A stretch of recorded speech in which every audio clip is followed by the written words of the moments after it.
Amen. Combat de nuit. Avant vous vous en mettons. Combat de nuit.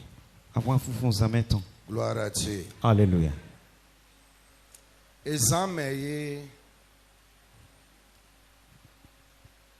misona gbogbo me be decision o pata. Zamé minoze gbigbomesin betale bide. Be enuia. Dagbewe o. Be evonya. Nyanyawe o. Ezameye. Zamewe. Ezameye. Zamewe. Eye ngui oke jona. Bonwe no jeleo. Le amegbeto de sia de bagbe me. Do beto de busi bezameo. Be nuia, be vonya. Nunda gbewe ya nunyanyawe ya. Ezameye o orchestrena. Zamewe no orchestre ne obi. Gloire à Dieu. Alléluia. Ezameye ke to attaquer na. Zamewe ke tono to awamele. Amen. Amen. Eye be donna dolele son donna da me o. Bueno se azondo betole. Eye nti la kpo amede la foji nuide be la gede aba me nuide wakaka ngola kea. Mu baten le fon la ba me ho. Ewezo mina mono mede do ganji wechobo mlai. When we ka fonsi amlo ton gudo alo zantonji gudo e sono do ganji ya. Amen. Amen. Amedo chaola ya ba me nuide. Mendele de so ena izanton ena iho ganji. Voilà chi aba me. Lo ena chi zantonji.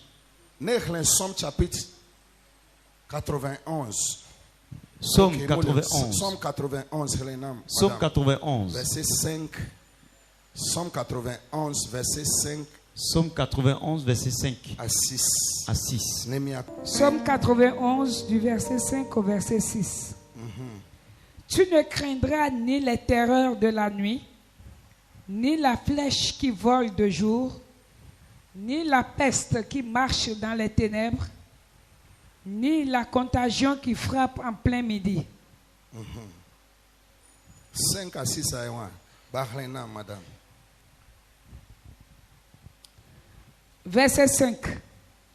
Tu ne craindras ni les terreurs de la nuit, Ma von terre que tona zameo. Anandi kesini nuiwa ken toton eno ton zamele ya.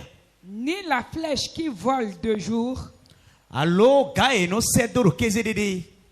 ni la peste qui marche dans les ténèbres, Allo nu azon allo nu wenewi eno sedo bon ziflu meleo. ni la contagion qui frappe en plein midi. Allo azon son allo nu e majeka ba eno ze Amen. azoneo. Amen. Gloire à Dieu. Alléluia.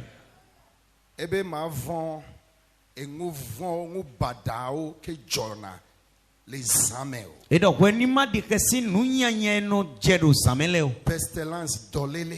Azon. Gloire à Dieu. Alléluia. Von Kesi. et nous odona von na. Nu no to kesi ni beto yo. Et zameye que toi dona. Zamele ken tono sedo. Ebe doneda Ewe no sedo. dolele. Azon. Inti la kwa ba mola yi zame nuide. Ewe son mina mono menena iho ganji. Va o matin ba donlo. Ye kaso si pe bodamlo. Yo kuna dro badao. Ye no kudro nyanyale. Ola kudro ye lande pasawo do. Ye no kudro bo kanlile no do Ola ekudo. kudro ye ameyo mu jesi le don kudo. Ye na kudro me matu ona do Ela kodo kudro haewe. la kwa do ku le pume. Ye na kudro bo na moede do Ela kume. kwa do ku la medife. Ena moede do chioditen. Kwa do ku la yame. Ena moede do chome. La kwa do ku le be le dumu. Ena moede do emiro ndue. La kwa do ku le veme. Ena moede do Te zukantete. feke mu jesi la Te gbasame. me matundo akbasabelea. Gloire à Dieu. Alléluia. Et oui, à mes fifi la Bible allait glona me ko yin bede. Noue bi khati bo makoro di don mi Et weindo. zando domea. Zantention. Eye ketoa Ewe kento. jina mo Eno bali. le amegbeton Do ti. beto. Eye be gble na ngu Beno ren ble. la megbeton Do ti. beto. Va mo bi obede. Nka biodo. Le gbe san ya me. Do ekpe sameo. Be mi mu la ba me o. Demi maro sami tonjia. Bon mi do fio. Fide pepe ko la dogole ya. Fide buena pledio. Te pe wan la hungu la mi o. Amen. Tenemena hunu bona miye. Mbe te pe wan la hungu la mi o. No tenemena hunu bona Mbe miye. te pe wan la hungu la mi o. Temene na hunu bona miye. Trois fois gloire je reçois. Je reçois. Je reçois. Je reçois. Amen. Amen. Mais là bahlengo de le Matthieu 12 Mina handero Matthieu 12 verset 24. verset 24. Matthieu chapitre 13, verset 24. Il leur proposa une autre parabole et il dit, Écoutez, l'odé, bodoni edo. le royaume des cieux est semblable à un homme qui a semé une bonne semence dans son champ. Ahosuruta mauton chidi nu kundo to edo nu kundo glitome. Mais pendant que les gens dormaient, Wenu belera mlo doeyo. son ennemi vint, Kentoton wa sema de l'ivraie parmi le blé ewa do nu kunyanya do nu kun eye do leme. et s'en alla. Bo eyi. Verset 26. Lorsque l'herbe eut poussé Wenu et ezuka donné du fruit, wenu ezuka le ubo ati sisen ton yo. l'ivraie paraît aussi. Ati sisen nyanya edo ene de su. Verset 27. Les serviteurs du maître de la maison vinrent lui dire, Mais cet homme merci kwe den gbe ton wa bo adoni do. Seigneur, n'as-tu pas semé une bonne semence Akluno mi dans ton ton champ? nu kun ya do nu kun dagbe kere we do ai. D'où vient donc Fitewe. D'où vient donc qu'il y a de l'ivraie? Fitewe nu kun nyanya de vo wa ton de do nu kun dagbe ya do le tetin de. Verset 28. Il leur répondit, Edoni edo. c'est un ennemi qui a fait cela. Kento wa blo ene do. C'est l'ennemi qui a fait. Cela. Kento wa blo ene. C'est l'ennemi qui a fait. Cela. Gakame be fait cela. We tenwe ka blo nu nyanya ne o. Gakame be fait cela. Examen. Zantetin. Amen. Amen. Obe edo ngwa. Edo eto nu. Edoe. Eto. La nyigba nyuide ji. Right, kumba dagbe de chi. Gloire à Dieu. Hallelujah. Va game ke zame ke be mlo anyi donlo. Zame mla imbo damlo fo. Que toi va do ngubu so chaka ngwi ke be do. Kento wa do nu kunyanya wa je chaka nu kundagbe yedo yi. Amen. Amen. Donc game ke to ale si ya. Wenu eton do susu we. Que toi cha to ale si kudo to. Kento ton de suro susu kwe. Va chaka to. E wa wulu do eton me. Va hen to asogble. Bo aren eton gle.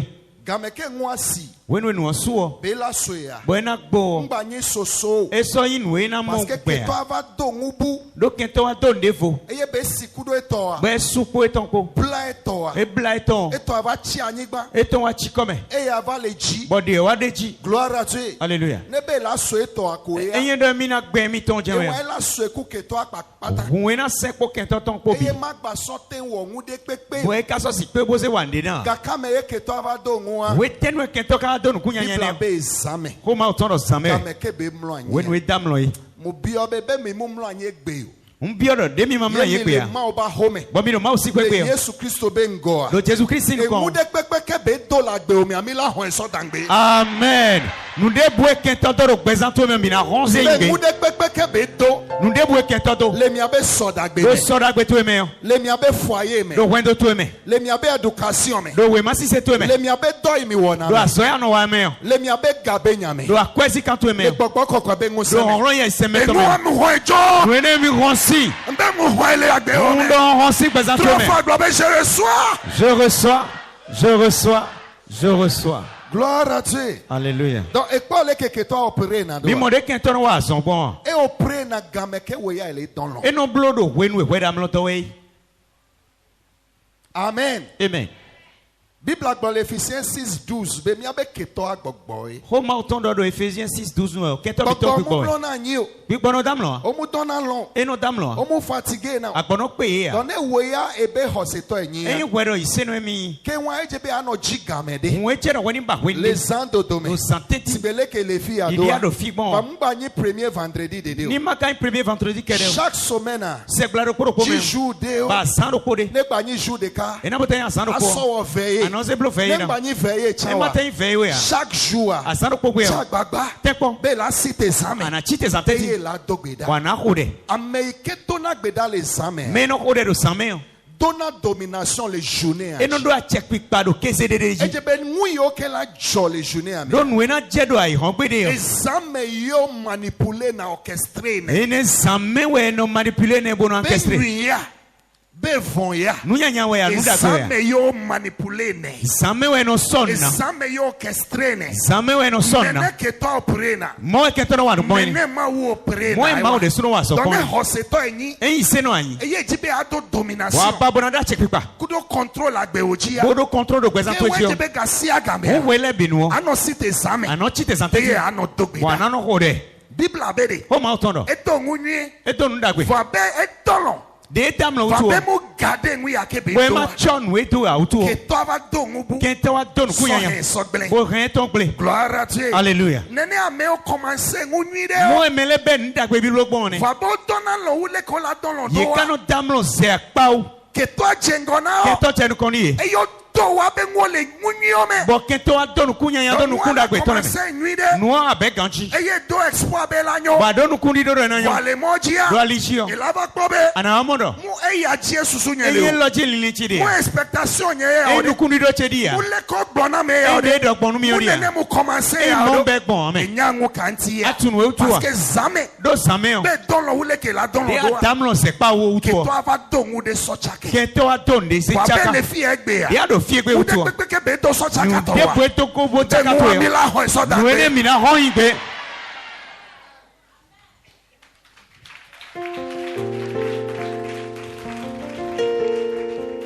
Mi la ho so don be. Mina ho igbe.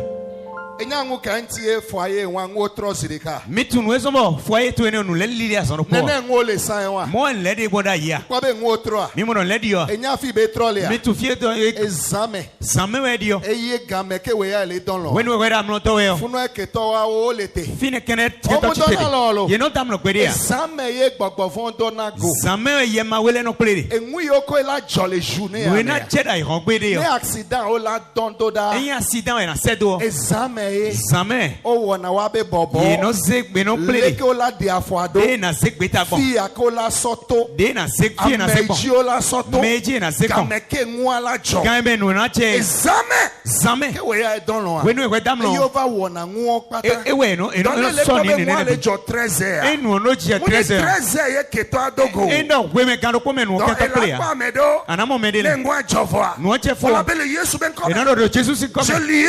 Je lis. Quand elle est liée. Était lié à. Quand on me ande mo le jo. Wenen mon de search. Examen. Jamais. Eye ngwa jo. Ewe no no che. Hose to gbogbo de o don lo wo le ke o la don lo do. Ise no supo no damlo ude lu na damlo boy. Eye nti a wa ntonto o wu wa be nwi o. Ewe so me de so ye huda gbe ton le. Amedo chan don lo kaka over so wa be nwi o so ngubu so de be. Ene me de le damlo kaka ze pa bo ezeta gbe ton le simboze nu nya do Eye te be to. examen. Do sameo. Ke to ya ele ngulo. Ken to do unseme. Ele disa. E do sadiwe. Fika me ka be so da gbe nyo. Merci sadagbe Me kanyo. ka be foyer le hwenyi de. Merci fo foyer we wan wan Me ka kanyo. e do bon chance. Me do bonne chance. Me ka e sanangula si ya Me me. no sanda hiyo me. E wo ya le fi afifi. We do fidi. Itokpa si me. Why talk about Ile me? gbogbo me. Why do gbigbo me? Nava pa siko to le funu wa. Why po akiro chichero fine? Siko to le funu ka popo ya. Akiro chichero fine kan golo. Elolo we ya mi ami to na journée me. E Claude emi de no mo rokeze me, mi no do rokeze me. Elolo wo journée me to. E Claude keze meton. E ka popo wa me. Do kan ko ne me. Obe ame afi ya ke no na fi sanangu. Ye do me do fio no sanu. E wo chen le aba me. Wo so santo me. Wo kwa wene so ne se ade ne. Brenna no vi obe ngba no don lo wo le ke la. Do ni no vitoro madame lo se pa wo. Brenna be ngba no don lo wo le ke la don. Do ni no madame lo se pa wo. Wa si pe na O Yesu. penu Jesus. Donc combat spirituel au pata jamais. Àwọn funfun sam gbigbo meton le debu o sam. Combat au pata lo. Àwọn funfun le bi. Be todo da jamais to. De sameton. E wo na do wo journée me to. E no wa so keze meton. Jagbagba na no fon jamais. Tek pon bono fon sam. Na don to gbeda. Bono hode. Na pole ka gbe o la no do. Ana pon de gbesa to na no gbon yi. E to gbeda 30 minutes jamais. Iya hode 30 minutes ya sameo. E gba do na nse we ya ke do journée me E ka no po do lo de a hode bono kleze me aso aton. Wonto santé na be dodo da la e mo hu ele yi direct. Wede so an sentir de lo alide humbe yi direct.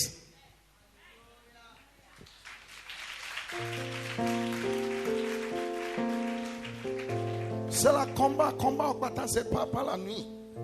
Akwa fufu le bio same. Ezame. Same. Nene ma ola tukana be viwa. Mo yin ma na tu kan viton le. Ezame be tona. Same we no ton.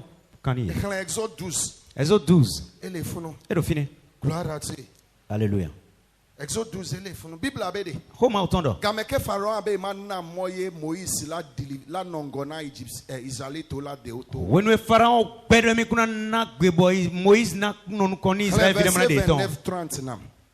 Exode 12. Verset 29-30. 29 Exode 30. chapitre 12, du verset 29 au verset 30. Verset 29. Au milieu de la nuit, Nos entêtions. Au milieu de quoi? La nuit. Au milieu de quoi? Nos entêtions. l'Éternel frappa tous les premiers-nés dans le pays d'Égypte. Mauro nous congbevi les bizinde do Égypte mais. Depuis le premier-né de Pharaon, Bessi pharaon si vi nous contondi. assis sur son trône, De na dion physique contondi. jusqu'au premier-né du captif dans sa prison. Kaka je nous congbevi kan mon gbevi do. Oh kan pa tomé. Et jusqu'à tous les premiers-nés des animaux. Kaka je nous congbevi kan il est bitondi. Verset 30. Pharaon se leva de nuit, Pharaon ti te entêtions. lui et tous ses serviteurs Et y po àwọn pa ton le bipo. et tous les Égyptiens, Po Égypte nous le bipo. et il y eut de grands cris en Égypte, Bon akwa soupo wa do Égypte mais. car il n'y avait point de maison où il n'y eut un mort. Donc wede gbedede bo kuma de ya. Amen. Amen. Gloire à Dieu. Alléluia. Gloire à Dieu. Alléluia. Amen. Amen. Mbegbe amila dimi abeketo. Ekpe o mi na di kento mi ton le. Mbegbe ya. Ndo ekpe o. Ameyo ke blamia. Me bla mi le. Ameyo ke somi abe ngo so de gakpa me Me kokonto. me ze nu mi ton le ze do gankpa gbigbo ma we le ton me o. Egbe amila di o. Ekpe o mi na di ye. Amen. Amen. O le kanu mo gbenu na 430. Yendo kanu monu gbe nu 430 ans. Game suma o le tukana. We no sumo ma o do kanton ni re. Ahosu agbe. Akoso okpe. Be manna mo ne wato. Do na na li ekpere be na ton. Game suye ma ojibe adeson. We no subo ma o babo ani dasu ala si. Vami abe family me be asuka gbogbo vonto de. Lo famille mi ton merci asuka gbigbo me ton de. Ekbe ma deson. Ekpere we kuna dasu ala Game si o. sube wo ela kongu. We no subo we na konu. Vo asuka gbogbo vonto de. Lo asuka yemba we ton de. Bebe ma kongu gbede o. Ekpere we kuna konu. Dene Pharaon wo e Mo wa. pharaon blogbon. Game suma la tukana Israel. We no subo ba na tuka ni Israel Ebe mi vile. mo le to. Edo mi na to gbede ya. O we kaka beglo. Ye bloka ka ba glojenglo. Eye ma obe fifi a ekpoto ngu de kana Bom. we ela tasimi. Bon ma udo ekpo no po yin blo ene otiyan e na chomi do. Blobe dernier blow alole o ne. Ene apoto ku ikuto ton. Gloire à Dieu. Amen. Amen. Donc ma o fia Israel to ngu yo la o. Ma o kre Israel vile nu e na blo yi. Mi wu gbon mi aso hun so tredo. Mi wu gbo se hun eton le tredo hon to bo mi ton le. Aton eku be gbigbo do da. Na sekusi gbigbo sedo. Ela wu vingoto. Ena hu nu kon gbe vile bi. Ela wu kalingoto. Ena hu kan li nu kon gbe vile bi. Sibele ke be gblondo wa. Ide dogbon e o. Ejo nene. E je pon bo pepepe. Ku be gbigbo didi le do. Ku sin gbigbo jete do to ene Wa me. mo gede Israel to. E ka bi o Israel vile si jia. Sibele ke mo gbloyin so le message ame. Dide ndogbo do ma ho me o. Amola favi. Mele na ya vi. Va we ya la kongu. We kana konu. Ebe ame. We lo me o. Amola sebebe. Mele na se ouve. Va ewe ya la no jijo me. We kana no ya jiche me. Mbe fe ame. We lo me o. E dola wu amede o. Ko ve na simbe ni le. Va ewe ya ngududu ma vole mi abe kuzin se. We anduru na vosi ato sa to ya. Mbe fe ame. We lo me o. Amola fagaba vi. Mele na ya vi kweton. Va ewe ya elano dogana me o se. We na no nya kwenu gbeto Mbe le. fe ame. We lo me o. Amola ledo. Mele na jazo. Amedola yanyigba. Mele na tia kuba. Va ewo. We o. Elano afoji. Anana afote. Elano afoji. Anana afote. Elano afoji. Anana afote. Elano afoji. Anana afote. Elano afoji. Anana afote. Elano afoji. Anana afote. Elano afoji. Anana afote. Elame sense. Anana la mesieme. Trois fois gloire, je reçois. Je reçois. Je reçois. Je reçois. Amen. Amen. Djidjani. Djidjani. Alléluia. Amen. Gloire à Dieu. Alléluia. Gapopo wa me Pharaon akpobe. We ne no fara mo no ete. Ame awa munya me gbalu Me lo oyin. le me ya di amen. Ame okele serve mi ya. Me lo e do mi sen wele. Munya me gbalu E oyin. gbeto ya de yin amen. Ame do so ame gbalu. Me de le zewe zeblo nu gbeto Ejebo foto na. omu popo Maou abe dowo la gbe o me. Do ye como mau tu esi azowi wa do presento me. Wa so egbe ndia. No be si egbe sansan. So ndia. Do be si sansan tiyan. Maou la de ibe dowo sofion la gbe o me. Mau na de azowi wa to klewe do presento me. Eye no po mi abe maou abe dowo ade. Bon ye mo mau tu esi azowi wa. O la bio wa do ku ibede. Ye na cambio ede su no le do. Me ya koema. Me lo chenwe ya. Iye koye mu jesi sama. Me lo chen tunda ya. Iye koye mu bla sama. Ye chen blada ya. Iye koye mu blena nguna sama. Ye sinu chen blada ya. Veve se desia de que on a essayé. Ou vesi se deboué to presento me. Ma la doublé. Ma on a doublé. Ma la multiplié. Ma on a multiplié. Eye bela so dade wa betaji. Buena zenyi do taniye. Enwi yoko blena wa. Nous règle nous yo. Ma la hoena. Ma on a yinwe. Vama sufu no. E kana no te do fini. O la seveve. Ye na se ouve. Eye no ko la joge ade. Ye mo de so. O la si. Ye na ho. O pa le mo de kajia. Ye mo da li do ko O ti la yo. to mo buji. Ye na kwa li de vo ti. Enwi ke jole Egypt joua. Nous chere Egypte ju asane pe yo. Egyptien o vo Israelite. E so ma Egypte nous le di kan O sini sa bi. prophétiser kodagbe oji. Ndo do de do presento ti. Beso egbe ya. Do be si egbe yo. Ke to po ade. E to ne po ke to mo yo. Vola ble. Kasina chechi. Ne ke to po avo vola ble. E ke to to le mo yo kasina chechi. Joge a ela trole mo bu. Ye mo de so e na ba li de fo. Trois fois globe nene belanyi nene belanyi nene Mo na belanyi. ikon, mo na ikon, mo na ikon. Nene belanyi sia. Mo na yise. Nene belanyi. Mo na chibone. Jija anyi 2 minutes. Jijan in 2 minutes. Gloire à Dieu. Hallelujah. Benyi be over to. Eyin do wa ton. Gloire à Dieu. Amen. E gomede enyi be zame ya. Ewe yin do same o. Eye ma wo fona le ibe viota. Ewe ma uno chite to fiton le Ma sita wo me. sina tele ibe viota. Ma uno chite to fiton le sita me. Eye be hona o le wa be keto. Bueno yi esi keton le sita. Examen. E ma wo hona ibe vio ba hwa. Same ma uno yi fiton le si Eye awon. be funa wa ba hwa le tana. Bueno fun awon do tari e. Bibla be zame. Ko ma uton do same o. Ma wo glona o journée melo. Ma uno ni ekeze me. Voi ebe zame. E ka do Ebe same. mi jia mi adokuido. E do mi son nu mi de. Awi ke mi le so joa mi doe. Awe mi na ze ile. Zaya me ya. Zan lo me o. Ma don coupe gbigbo. Na se kusi gbigbo se Eye ma do. wu Egyptian be fi ngoto. Bon na wo Egypte ne si vi no Eye ko to le be bi. jonene ya. Be check bon mo nu bo. Pharaoh hog bebe no to. Pharaon yi gbe ble wo Dodo ni da ke tenton. la do egbe nti ade. De awa fi egbe utu. Dodo da ke la do egbe nti De ade. de ahoro fi egbe utu. Ke to ma gba do shoa o. Ke to to san do Ola choix. no obligé. Ye de obligé. Ola no joge na. Ye na no son we. Ola no obligé. Ye de obligé. Ola no joge na Ye fi na o. no son ni fitwele. Ola no obligé. Ye na no obligé. Ola no joge na mi abe foyer. Ye na no son ni Ola foyer no te. obligé. Ye na no obligé. Ola no joge na do mi le wo. Ye na no son ni Ola asatwe. no obligé. Ye na no obligé. Ola no obligé. Ye na no obligé. Ola no obligé. Ye na no obligé. Ebe mi jo. E do mi yi. Zame ye ma osinate. Zame ma no chite. Le miata. Do ta mi tome. Mi abe ma ola site egbe. Ma o mi na ton no E chite site egbe. egbe for chan egbe. E ka o chite egbe. Dans 30 minutes fifia. Do 30 minutes me E ti. la poku nku. Ana mo ko no E mi ko. abe ma wa site le Ma o miata. mi ton no bo chite do ta nu mi.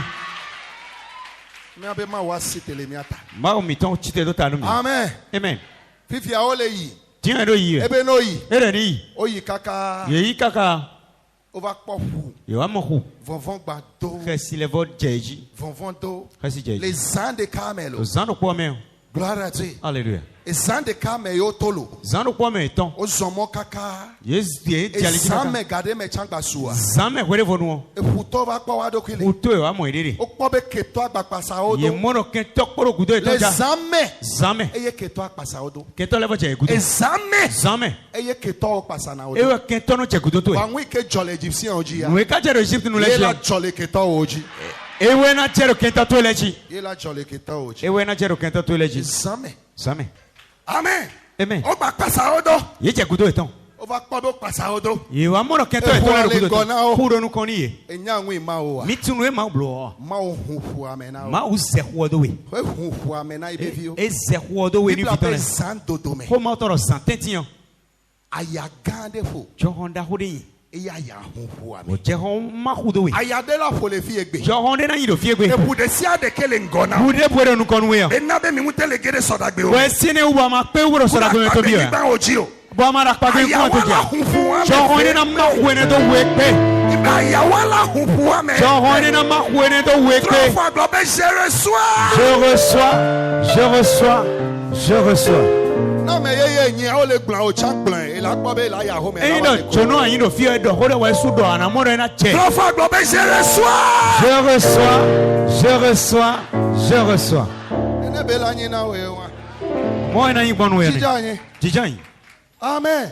Amen. Aya gande po. John da go de yin. Eye fuame hu. Bo ko ma do we. Eye o to me. Bo e gbon me. Kwa keto a chambe o. Nyamule na mo ne wa jo. Kento re mi kuna jo e do pere na yo. Ma pasa o do. Mi na je gudo e to ne. O pasa o do so gede fuame. Yin e bo ho do e do bi ho me. Ame yo pasa o do. Ame do le fi o pasa o do so no obe fodo me. Me de le do fi bo je gudo to e si no to e si ho me. Eye o gba potole pasa o Bo do. e poro gudo to e ka je di. Anyigbala hungula fo mi. Ai ku gbana huru bo mi ye. Anyigbala fo keto o la mi. No ai ku gbana he fo kenta to le mi. Ame yo kebe asuka gbigbo ma we to onyi. Me do asuka ye ma we to e mi yo. Eye famila me. Bo famille to e me yo. Ame ko be la nyoni abe nyonana. Bo me ye te de pero na nyona we no nyona Ame ko ko. la be ma nyoni amo nyonana. Me na do e kuna nyoni e kuna nyoni Eye yo. he soda gbe famila ta pata la lo Bo me. e ke so da gbe famille ton bidalo me. So ya segbaji. Jose ya se vaji yo. Egbea. E pe yo. Kaka ngula ke so. Kaka ina won so. Anyigba ne fo ne wa mi. Ai ku gbani huru bo mi ye. Ibe anyigba ne hungu. Ai ku gbani hunu. Ne fo me wa ne mi. Bo fo me ni le mi. Ibe anyigba ne hungu. No ai ku gbani hunu. Ne fo me wa no Ni mi. fo me ni le mi. Trois fois globe je reçois. Je reçois, je reçois, je reçois. Trop c'est trop. Trop, trop, Jijanyi 2 minutes. Trop c'est trop. trop, trop. C'est trop. Ine.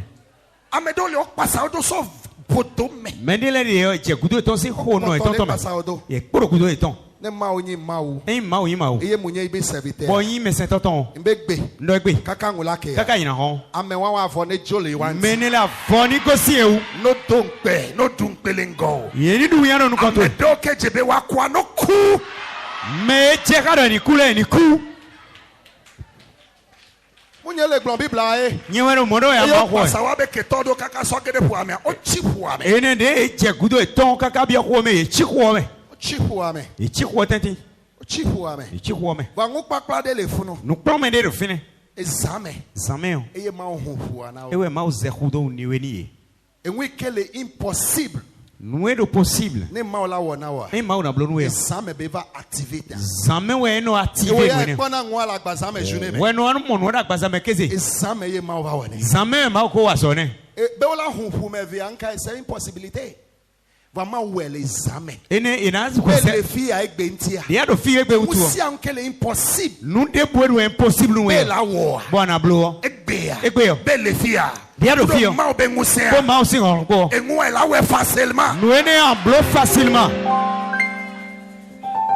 Depuis de sia de ke ekpo be le impossible la gedo. Te me de bo amondo e do impossible do minichair. Obstacle ke le impossible la tuachia. Ali glon de bo do impossible do ma si do chi. Egbe anti ama la na jidudu leji. Amen. Dia do ma o sinu ko egbe utu ma o na na we du de chi de chi. Maula na victoire le wo patanchi. Ma o na na we du de chi do ene la bichi. Dolele oko be muto amatio. Azon e ko e do do kundu amasi wo. Il est impossible amati la te yo ya. Bo e do impossible do amasi si kwa so Ele ene. ma be ngoa. Dia do ma o sinu ko. Manu amati a chao. Anatena no amasi Dolele wo. wala bule hume na. Azon na busi kaza to me. Dolele wala bule hume na. Azon na busi humen we. Dolele wala bule neme na. Azon na busi kamen Tu we. vas da fana globe je reçois. Je reçois. Je reçois. Je reçois. Voici que na Yesu. Jijani 2 minutes. Chichai. Gloire à Dieu. Alléluia. Alléluia. Amen. Hu ame les amen. E ma ko do we do same. Exode chapitre 14. Hu ame. Exode 14. Examen. E ma ko do we same. Examen. Same. Examen. Same. Bible abede. O ma otondo. Salomon Salomon. va au sacrifice. E we va savo. be dans le zame et dame le zamé. eye ma ouvre ego zame Bon, moi, vois quand on zamé. la lome Dame l'entome. ebe Solomon Et de Salomon. ke jibe ma wo Et na t'es pas des mamblons noués. ebe mo le ji sagesse Et de nous, si bah. ma obe ma na o sagesse Ma on a nawe du si. ba ma gba na o doku jeje Loin na nevo na toku e jije be kona. sagesse de kamuzona o Don nous si kereron son. de pepe la ko sagesse Nous ni de pouwe me nous e la si. ko doku jeje le funu Ana mo toku jije e de me. maintenant sagesse Nous si na nous si. eye doku jeje la wedo o Bon toku jije na wedo ya. donc ene sagesse Ene nous si. funu doku jeje Bo doku jeje ka me ko. be to de pe mu popo E mende bu mama kwa kwa. ka me be sone Wete nous ka seni. examen Sans tête. la lome Dame l'entome.